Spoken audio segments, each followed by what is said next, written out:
respeito das nossas questões, das nossas demandas e do que a gente pode mudar nesse momento, o que está acontecendo no país, através do cinema. Então, não vamos prolongar muito, para que a gente possa aproveitar o tempo. A gente está com o tempo já atrasado. Eu queria chamar aqui a Galba, a Iris, a Bruna,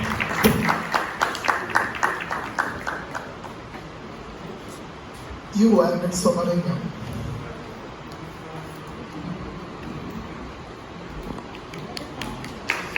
São todos realizadores, eles estão aqui com seus filmes. E aí a gente vai falar um pouco a respeito de, enfim, do que está acontecendo com o cinema LGBT, quem mais. É isso, vou deixar que cada um de vocês se apresente, falem um pouco de si, e depois a gente começa um bate-papo, pode ser? Boa noite, sou a Galba, sou de Pernambuco, de Arco Verde. Estou aqui com o filme Jéssica, que foi o primeiro filme que eu dirigi, foi o meu projeto final da Faculdade de Cinema. E eu estou aqui pelo Rio, porque eu estudei no Rio e moro lá, e o filme foi feito como projeto final de várias pessoas lá do curso. Enfim, atualmente eu trabalho com cinema, por enquanto, não sabemos muito. Trabalho com produção e roteiro. Boa noite, Iris, sou de Mato Grosso. Estou com curta-metragem Majur. Trabalho com fotografia, vídeo, audiovisual em si.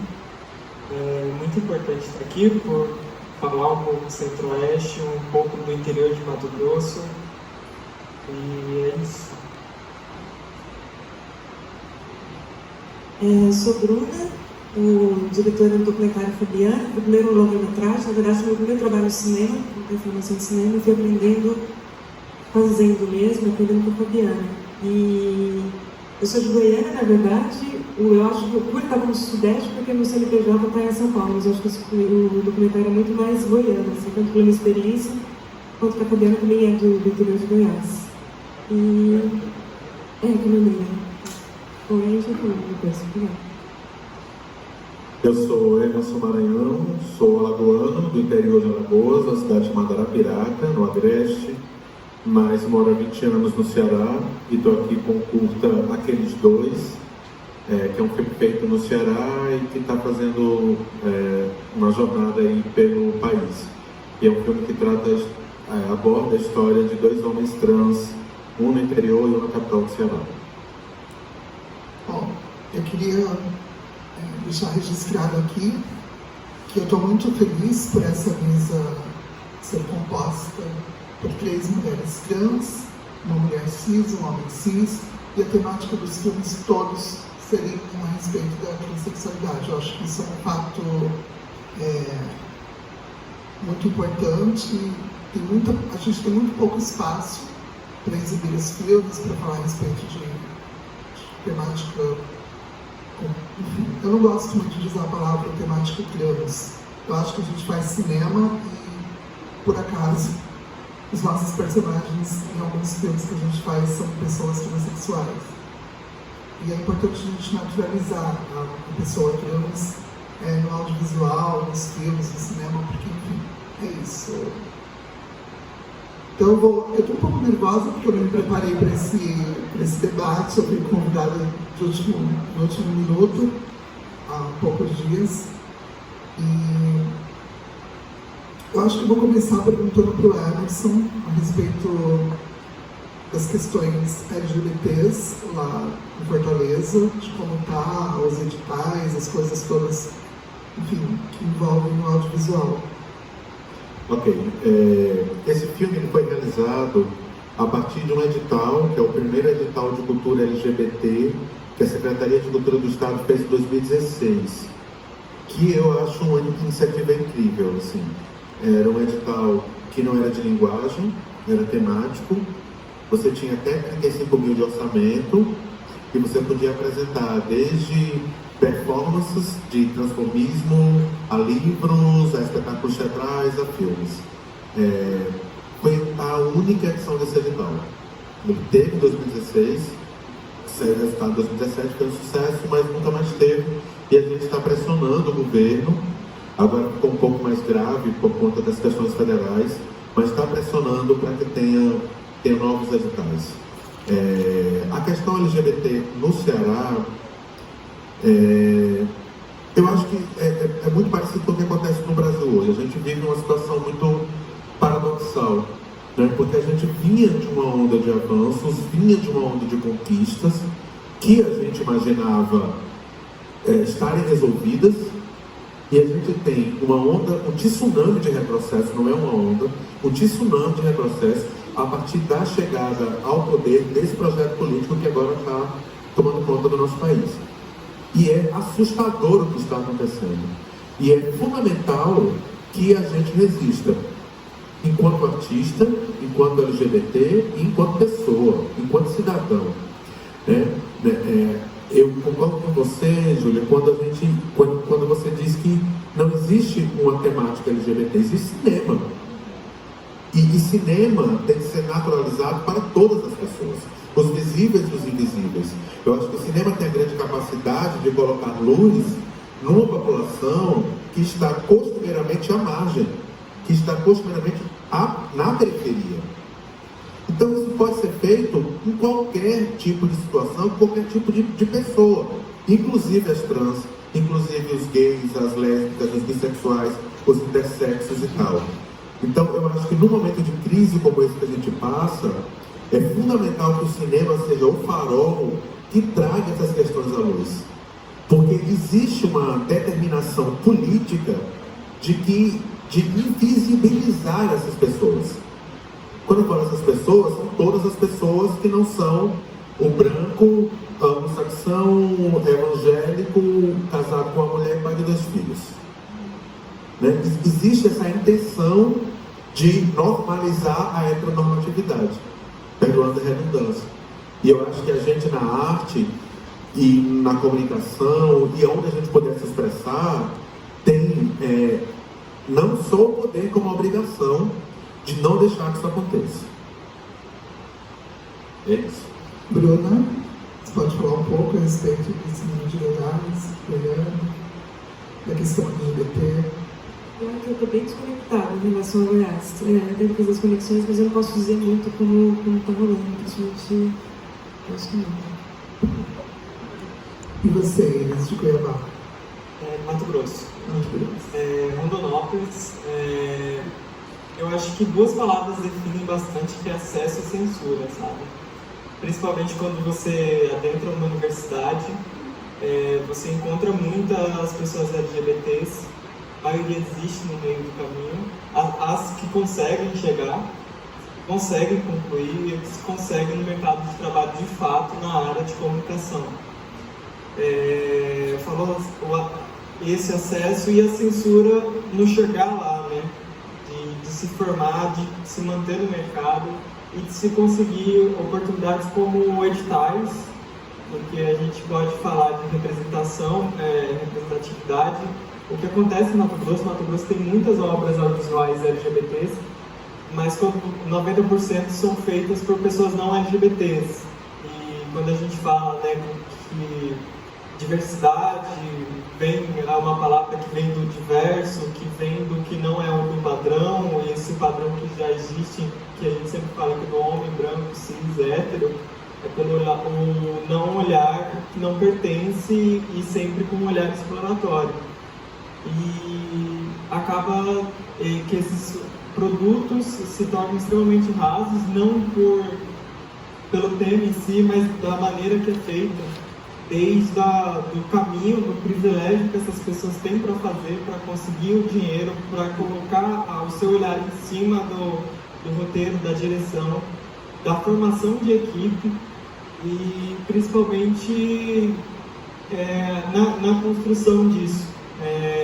Construir uma carreira desde da sua essência, do que você quer fazer até chegar lá, seja em festivais, no nicho de cinema e tal, extremamente uma contracorrenteza, né?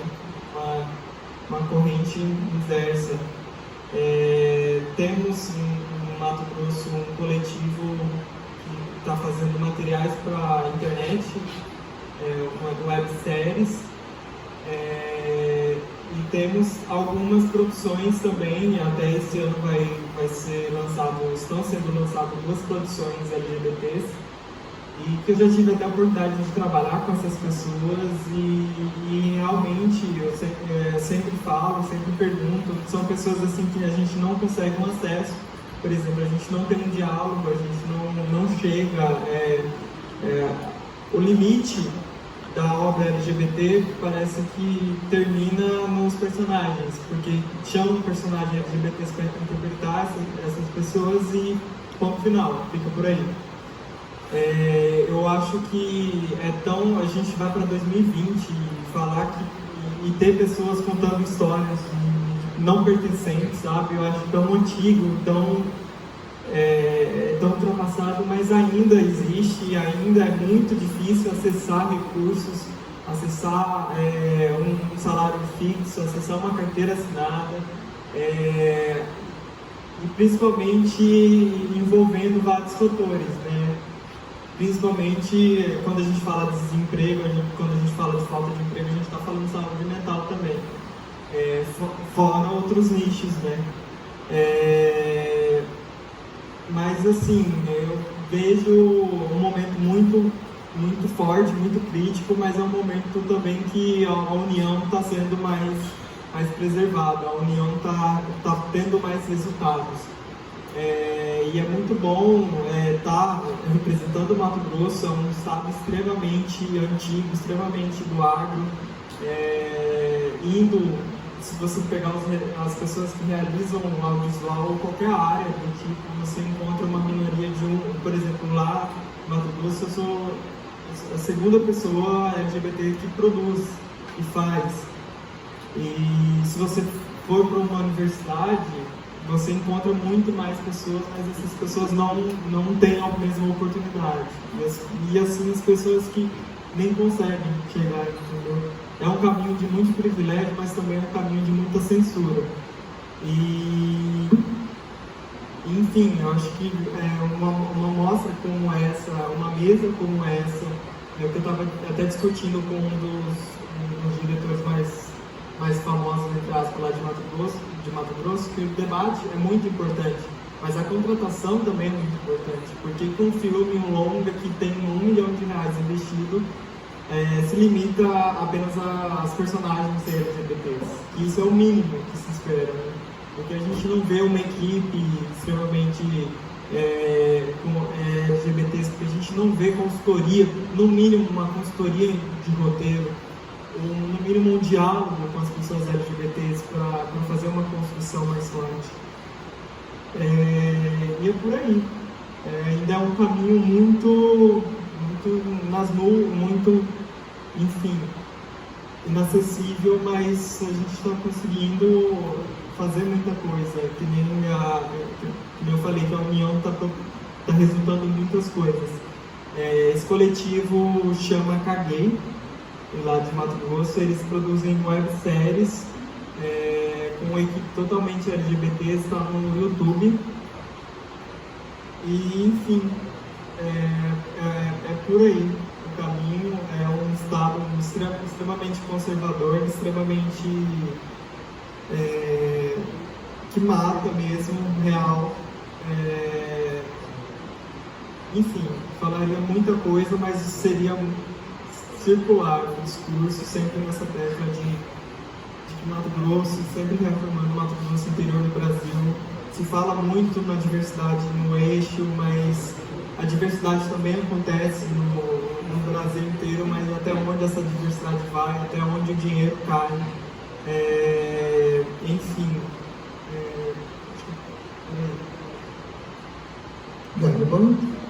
Então, assim, lá no Rio, né, que foi onde eu comecei a trabalhar e até hoje, a gente está vivendo a tríade do capeta, né, que é o Crivella na prefeitura, Então, sei lá, eles até lançaram um edital que era R$10.000 para tudo, tipo, de peça de teatro, e aí rolou, ninguém quis escrever, porque tipo, ninguém consegue trabalhar com R$10.000 numa equipe, enfim, alugando um espaço.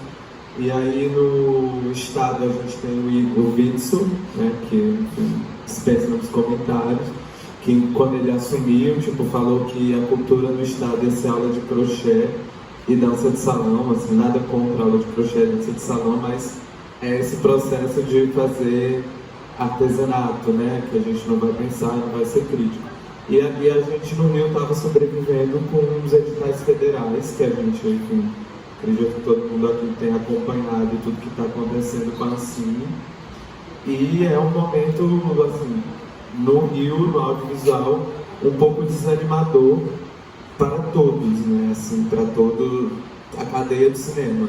Claro que a gente acompanhou todas essas censuras que estão havendo em várias coisas que ainda restam. E não sei qual é o caminho, enfim, para o cinema mesmo. Eu acho que a gente que tem trabalho com, ou porque somos diretamente LGBTs trans, estamos possivelmente atacados direto no corte, mas a gente está vivendo esse sucateamento, assim, tipo, no Rio, o Festival do Rio precisou fazer benfeitoria, sabe? Um festival que tinha patrocínio da Globo, com milhares de filmes. Então é esse momento meio de terror, eu acho.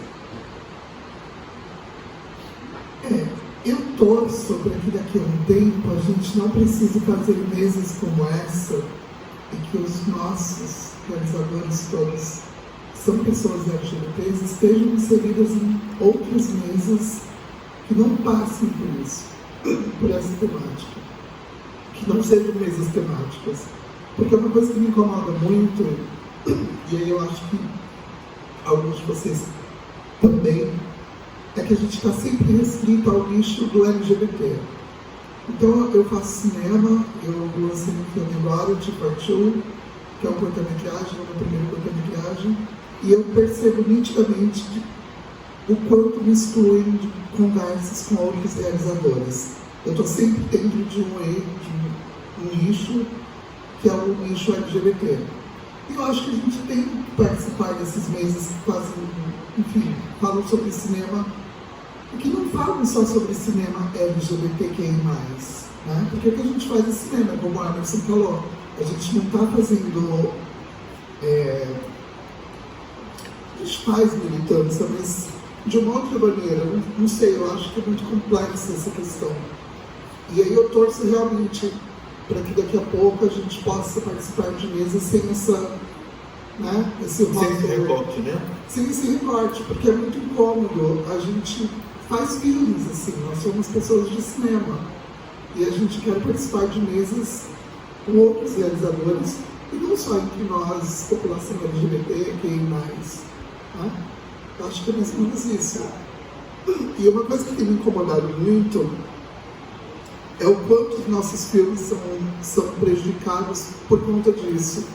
A gente nunca tem espaço em grandes festivais por conta de que entendem o nosso filme como um filme LGBT. Não é, Emerson? É uma loucura isso. Eu estava lembrando agora que recentemente fez aniversário, 15 anos do Brokeback Mountain. E ele foi o primeiro filme LGBT a ganhar o Oscar. Gente, Brokeback Mountain é um filme LGBT? Né? Eu estava conversando outro dia com uns amigos, filme não reproduz. Portanto, não tem gênero, nem identidade de gênero, nem orientação sexual. O filme não é LGBT porque ele não é HT, ele não é nada, ele é um filme. Então tem que parar com esse negócio que tá...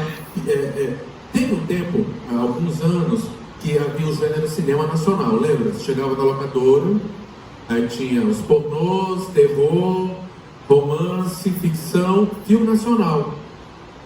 Não dá para colocar toda a nossa produção dentro desse recorte de cinema nacional. É o mesmo caso com o cinema LGBT.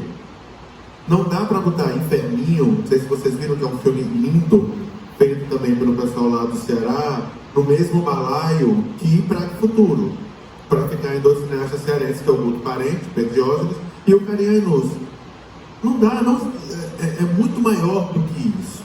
Né? Isso que você fala, Julia, é muito verdade. Eu tenho aqueles dois, ele se inscreveu em muitos festivais, entrou em vários festivais temáticos, em vários festivais não temáticos também, graças a Deus, mas em muitos festivais não temáticos, eu tenho notícias que é assim, não, mas é muito a cara do mix. Não, já entrou. Estava comentando com um amigo meu, João, que está aqui embaixo, que é realizador de Belém do Pará, que assim, já entrou um filme LGBT. Estava falando com eles também. Já entrou um filme LGBT. Senão fica muito diversidade. É isso, gente. Sim. Né? Assim, não, já entrou um filme de um diretor branco, não vamos botar mais, para não ficar muito diretor branco. Né? E a gente sofre com isso. De verdade, assim. E não é velado. Quer dizer, tem discurso subliminar aí que dá uma maciada. Mas em vários festivais que eu escrevi o filme, não, mas é porque já tem um filme com temática trans, a gente adorou o seu filme. Mas é porque tem um filme com temática trans já, e aí fica over. Pô, pra dizer o que é over, entendeu? Por dando licença. Não, é muito complicado, porque eu acho essa coisa de temático.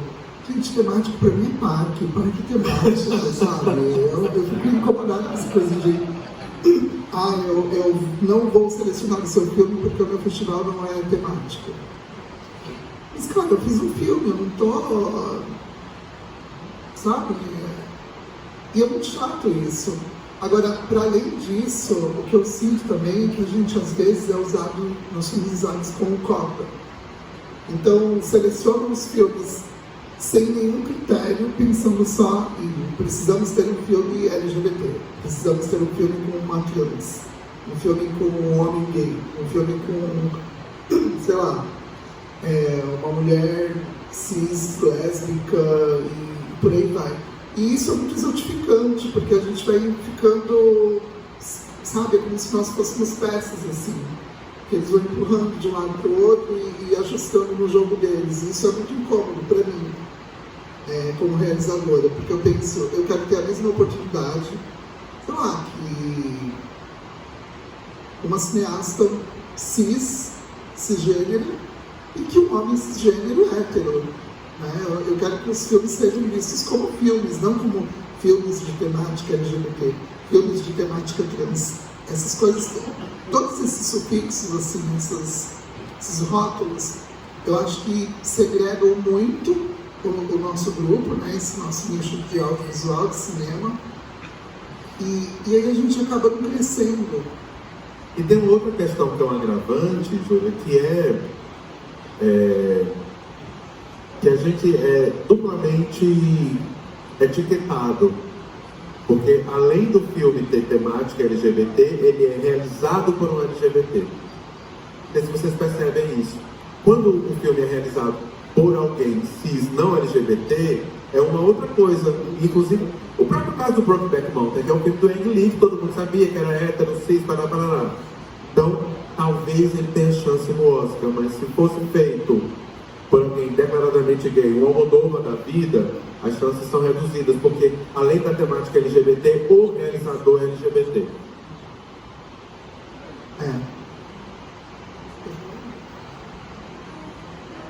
E, pensando na produção do filme, inclusive, como eu conheci a Fabiana, que eu sempre viajei muito de carona pelo Brasil, integrando, querer viajar, e também um caminho super importante para chegar no lugar. Uma vez que eu estava viajando de carona, indo para Goiânia, eu conheci a Fabiana, e o que me encantou nela foi o fato dela ser uma tremenda cigana e veio construindo as afetividades dela na estrada. E eu acho que o filme parte muito, acho que foi o que eu busquei, porque na verdade todo mundo visse, principalmente vocês, saber a opinião de vocês sobre o filme. E para mim o meu encantamento é em relação a como ela vive na estrada, e não é necessariamente botar ela numa caixa, olha como foi a transição. Não é necessariamente sobre a transição dela, é sobre a vida dela na estrada. Tem muitas pessoas que conhecem ela, um pouco de spoiler, mas amigos e amigas que não sabem que ela é mulher trans, ela não se apresenta como mulher trans e ela vai muito isso. E aí eu fui também respeitando como ela queria se colocar no filme. Claro, a gente vai percebendo e aí, mas isso não era a tônica. A tônica, na verdade, ela vai se aposentar, ela está fazendo as últimas viagens assim, antes dela sair da estrada. Então é o fim do ciclo da vida dela para começar um novo ciclo com a companheira dela que está em Goiânia. Então era mais, minha intenção era mais nesse sentido, de pensar a Fabiana na estrada. Ela é trans, então isso é um grande elemento na vida dela, mas isso não é o que delimita, é a única coisa que define ela, né? Ela tem uma série de outros aspectos. Tem uma coisa que a Iris trouxe a respeito de empregabilidade que eu acho também muito importante a gente falar. Geralmente nós, pessoas trans, somos chamadas para alguns trabalhos no cinema, não remunerados. Né? A gente é chamada para dar consultoria, para fazer, sei lá, um personagem, para escrever um roteiro, para dirigir, para, enfim, várias coisas. E a conversa sempre parte do princípio de precisamos, de uma pessoa trans, porque queremos fazer um favor para você, que te dá visibilidade, colocar você no mercado, e esquecem que a gente também paga contas, que a gente também recebe os boletos todos os dias, né? Nas nossas vidas, e que a gente tem que pagar aluguel, se vestir, comer e viver. Isso para mim é um grande problema. Então eu acho que, falando sobre empregabilidade que a Iris trouxe, é muito importante que as pessoas entendam que, assim, a gente não pode mais aceitar trabalhos não remunerados, a gente não pode, esse tipo de diálogo não pode mais existir. Eu acho que é muito importante que a gente entenda e que as pessoas cisgêneras e, enfim, hétero ou não, que trabalham com cinema, entendam que a gente também tem o nosso valor como profissionais e que isso tem que ser respeitado. É muito chato quando a gente recebe propostas de trabalho e que a gente sabe que seria muito bacana, o roteiro é legal, enfim, a gente fica muito interessado, mas aí a pessoa vira pra gente e fala: não, mas não tem dinheiro, não tem cachê. É uma coisa para te dar visibilidade. E quando não é isso, o cachê é muito baixo e o trabalho às vezes nem é tão interessante, ou é exotificante, ou é objetificante, ou colocam a gente sempre no papel de: olha, você vai ser a prostituta, a viciada, a traficante. Sempre criam histórias com personagens, mulheres trans, homens não binários, mulheres não binárias, em que a gente fica sempre no lugar de personagens marginais. Nunca é pensado que nós podemos ser: ela vai interpretar uma mulher trans que é professora, ela vai interpretar uma mulher trans que é advogada, que é tudo muito pensado de uma forma, eu considero isso pejorativo, assim, colocar a gente sempre nesse lugar da marginalidade, mas também isso faz parte do imaginário das pessoas cis, né? E também reflete um pouco de como nós vivemos, porque a gente vive numa absoluta exclusão. Então é óbvio que a maioria das pessoas trans e das travestis são obrigadas a se colocarem na prostituição, a viverem de uma forma difícil, assim. Eu nem vou falar muito a respeito disso para vocês não saírem daqui deprimidos, mas a verdade é que a gente vive uma situação muito perigosa, e com essa percepção do governo em relação às temáticas LGBTs, e aí eu estou usando essa forma, né, essa temáticas LGBTs, porque é o que todo mundo tem usado, mas não deveria ser, é muito preocupante, assim. Eu às vezes acordo pensando: poxa, será que o ano que vem eu consigo fazer um filme? Eu consigo botar para frente as coisas que eu quero fazer? Eu consigo arrumar um trabalho como atriz, como roteirista, como diretora de arte, enfim. Porque a gente também tem essa pluralidade, a gente não está buscando só o lugar na tela, né? Como atrizes, como roteiristas e cineastas. A gente também está procurando trabalhos como diretoras de arte, figurinistas, cabeleireiras. Esses dias eu conversei com uma garota trans que ela queria muito ser maquiadora de cinema. Ela acha uma piração, assim. E aí eu fui conversar com um maquiador e ele falou: olha, eu não conheço nenhuma maquiadora trans no cinema, assim. E eu fiquei muito chocada, porque eu falei assim: gente, como assim? É bizarro isso, sabe? Eu queria que você comentasse essa fala, Dalva, de como você se sente a respeito do seu trabalho como atriz, como roteirista, como realizador. Assim, a gente tinha conversado, eu acho que eu tinha te contado desses filmes, mas é muito o que você falou, as pessoas cis já têm, porque ser trans já é uma marca da sua profissão, e essa profissão é ser prostituta, né? É isso. E todos os trabalhos vão vir sempre com essa marca. É claro que a prostituição, infelizmente, é um universo das pessoas, principalmente das mulheres trans e travestis, porque não tem emprego, enfim, é isso. E isso me incomoda muito, né? Como todas essas personagens vão ser retratadas assim. E aí, ou assim, ou vamos falar sobre hormônio, cirurgia plástica. É sempre esse universo, assim, independente se é um filme comercial, se é um filme de festival, se é o filme que vai ganhar o prêmio Tiradentes, lá, não sei se é o caso, se tem, enfim, mas vai ser sempre esse olhar. Né? E muitas vezes eu já tive discussões com pessoas que fizeram filmes que a trans é prostituta. Ah, mas é porque isso, essa é a realidade. Mas assim, isso sempre é a questão do filme, a prostituição e a vida dela.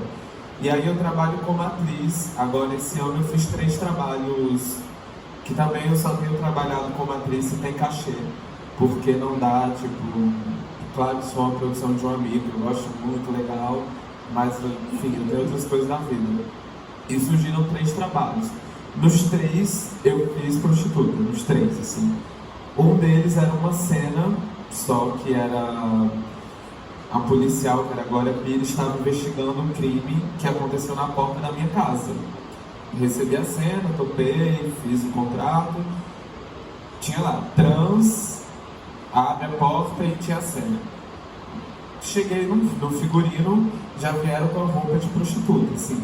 Eu falei, gente, mas a cena é de manhã, ela tá acordando, sei lá, 9 da manhã, indo comprar um pão.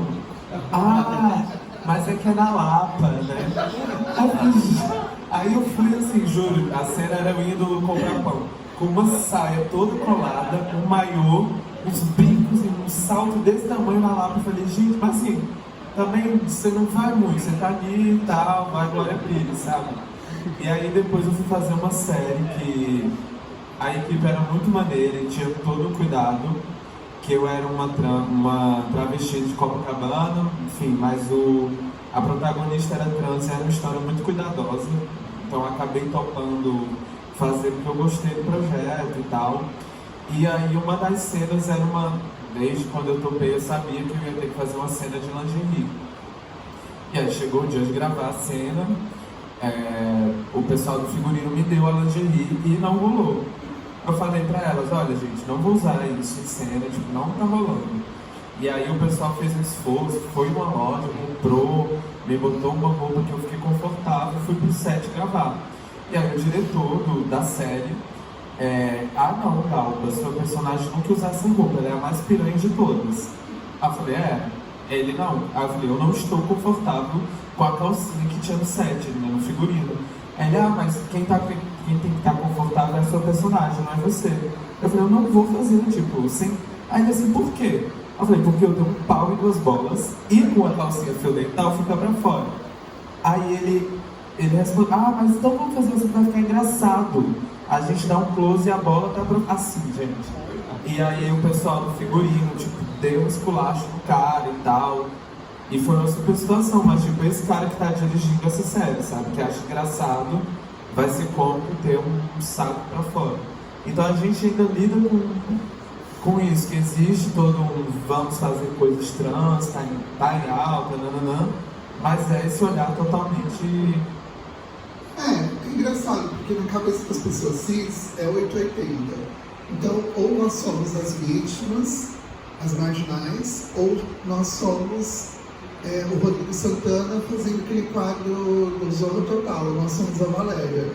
Horrível, né? É sempre de um extremo para o outro. Nunca existe um lugar comum, né? Pessoas comuns. A gente está sempre nesse lugar de sermos... Eu passei por uma situação em São Paulo muito chata. eu recebi um roteiro de uma série que vai passar no canal a cabo, e aí eu falei, olha, eu só trabalho com cachê e tal. Eles falaram, não, vai ter cachê, a gente vai te mandar o roteiro e tal. E a produtora de elenco só tinha visto uma foto minha no Facebook. Então, cara, Facebook é fake, é cara. E celular, eu lembro que eu usava um filtro que eu imprimia 20 e poucos anos. Porque ela me mandou uma personagem que eu faria uma mulher de programa de 27 anos e trans, e que eu tinha duas cenas ou três, mas eu lembro que me chocou porque todos os meus diálogos eram meu cu, caralho, não sei o que, eram só palavrões, só coisas assim. E aí a minha última cena era eu nua, deitada no chão, tomando uma overdose de heroína, e eu morria num quarto de hotel. E não fazia sentido nenhum com o resto do roteiro, do que acontecia no episódio, né, que eu li. Aí eu disse assim, gente... Aí eu mandei várias avaliações, várias anotações do roteiro para eles de volta, esculachando, falei um monte. E quando a gente faz esse tipo de coisa, nós somos tratadas como se fôssemos divas. Ai, tá se achando. Ai, olha, bancando a diva, olha, tá sendo problemática. Ai, que difícil. E aí eles querem negociar com a gente dizendo assim, olha, Ju, se você não topar o papel, eu vou oferecer para outra garota trans que vai topar. E eu queria que você fizesse, porque você, enfim.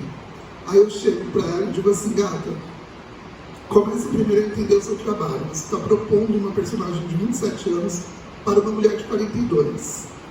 E eu não sou uma paniquete, eu não tenho esse perfil para ficar nua, deitada no chão, enfim, me contorcendo, tendo uma crise de overdose.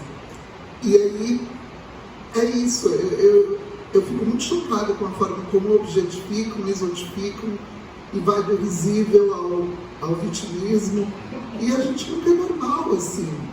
As pessoas se esquecem que mulheres trans são mulheres como as mulheres cis, e que os nossos corpos são diversos. Então existem uma variedade de corpos. Eu sei que isso existe muito no universo feminino, né? As mulheres são o audiovisual, a televisão, ela exige um padrão de beleza, de um estereótipo, né, feminino. Então é óbvio que uma garota comum, na cabeça desses produtores, dessas pessoas que trabalham com esses lugares de poder, elas não podem imaginar uma garota comum fazendo a protagonista da novela das 7. Elas querem imaginar a Graça Massafera, entende? E no nosso universo trans é ainda pior, porque eles pensam assim, se você não está no padrão, se você não é a Roberta Close, então para mim você não serve. Mas se você for um pouco diferente, aí você pode ser cômica. Aí você pode ser engraçada. Aí você pode ser a que fica na sarjeta tomando o chorume. Entendeu? E aí é muito chato isso. É muito complicado. Da mesma forma como eu me escandalizo e eu me proponho a falar e lutar contra esse estereótipo que exigem das mulheres cis, eu também quero que isso sirva para mim. Eu acho muito complicado. Também no universo gay, do cinema com personagens homens cis gays, eu sinto que existia até muito pouco tempo um padrão, né?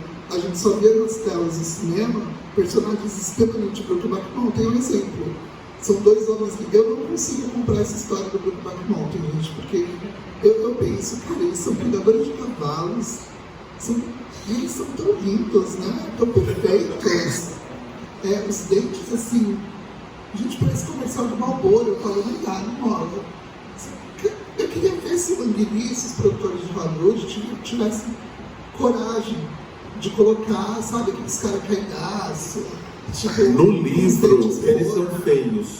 Exato. No livro que deu origem ao filme, eles são feios. O cara é garrincha, é cambota, tem a perna arqueada, é bem magro, é completamente diferente do filme. E daí é muito, muito interessante isso, porque me corrijam se eu estiver errada, mas até muito pouco tempo era isso, o cinema LGBT com histórias envolvendo homens gays, era sempre com homens muito padrões, muito bonitos, Ou muito risível. Durante muito tempo, o personagem homossexual masculino cis na cinematografia brasileira era a bicha louca risível. Só. E aí teve um segundo momento que evoluiu de uma maneira geral, não só no cinema como pro audiovisual, que é o gay que não é gay. Ele é só um homossexual, né? Ele só se relaciona com outros homens, mas não dá pinta, não desmunheca, não tem... É o Malvino Salvador da atual novela. É o cara que era casado, mas caça garoto de programa, mas é um bofinho.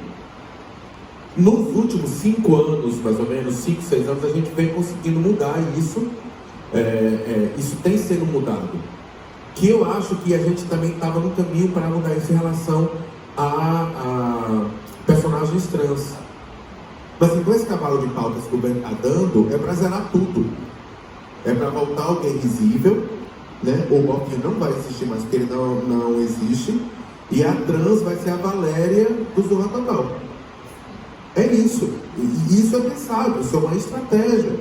Né? Esses recentes episódios de censura que Iris citou aí, nominalmente, são censuras nominais.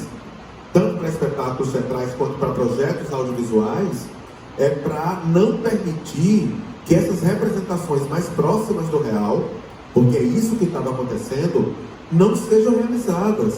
O que vai ser realizado é a gente voltar para a década de 70, Renato Aragão falando que ele camufla.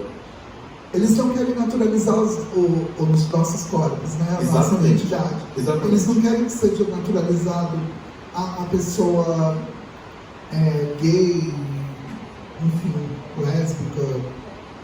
E tem outra coisa, né? Nós, pessoas trans, somos pessoas trans, mas também podemos ser héteros, gays, lésbicas. Bissexuais. Orientação sexual não tem nada a ver com identidade de gênero. Isso tem que ficar bem claro também na cabeça das pessoas que fazem cinema, porque às vezes eu vejo umas atrocidades que eu falo assim, gente, eu não tô acreditando que eu tô vendo isso.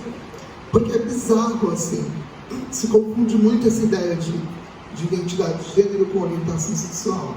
Então, às vezes, eu leio roteiros em que eu falo, não, mas essa personagem não é crível, não dá para ser assim. É muito complexo, é muito mais... Eu acho importante a gente pensar não só na diversidade de gênero, mas na diversidade de corpos. Eu tenho feito muito um trabalho de tentar mudar isso, porque eu me incomodo, eu não faço parte do padrão. E eu me sinto muito à vontade para ser protagonista ou ser, enfim, personagem de um filme que eu possa me apaixonar ou por um homem ou por uma mulher ou viver uma história de amor no cinema. Mas isso não é permitido para mim porque eu não faço parte do padrão. Para as pessoas cis, eu não inspiro o desejo. E aí, recentemente, eu não sei se vocês viram o filme do Fábio Leal, o Reforma, em que, para mim, é uma coisa transgressora, assim. Eu vi o filme e fiquei impactada, porque eu falei, gente, é isso, assim. Existem, os corpos todos devem existir na tela, tendo as suas subjetividades, o desejo, e todas essas questões que são comuns a todo mundo. Enfim, todo mundo vive, todo mundo se relaciona, todo mundo tem tesão. Exato. Todo mundo causa tesão em alguém, né? Exato. Essa é a questão. Longe da mitificação dos corpos perfeitos, todos os outros corpos têm tesão, despertam tesão. E é isso que não está sendo levado para o outro lado, que é uma representação audiovisual, que eu acho que é esse caminho, né? Que é resultado de décadas de lutas, que a gente vai avançando e vai conquistando espaço, vai conseguindo e tal, e que agora existe a clara intenção de parar esse progresso, de parar essa jornada, de parar essa trajetória. Uma coisa que me chamou a atenção aqui no começo foi que eu, Iris e Galva somos do interior de estados periféricos, e que conseguiu levar essa pulsão de vida, pulsão de diversidade para o cinema de uma maneira bacana e tal. E isso cada vez mais vai ser evitado. Né? Por isso é muito importante a gente estar aqui, nesse momento hoje aqui no SESC, nessa mostra SESC, atentando para a importância da permanência disso. Porque nós corremos o risco iminente de que isso seja extinto. Mesmo, existe essa intenção. Sim. Bom, a gente está sendo transmitidos ao vivo e tal, mas eu vou me despedir das pessoas que estão aí assistindo. E é isso, obrigada, foi incrível. E agora eu vou abrir para as pessoas da plateia, se vocês quiserem fazer perguntas.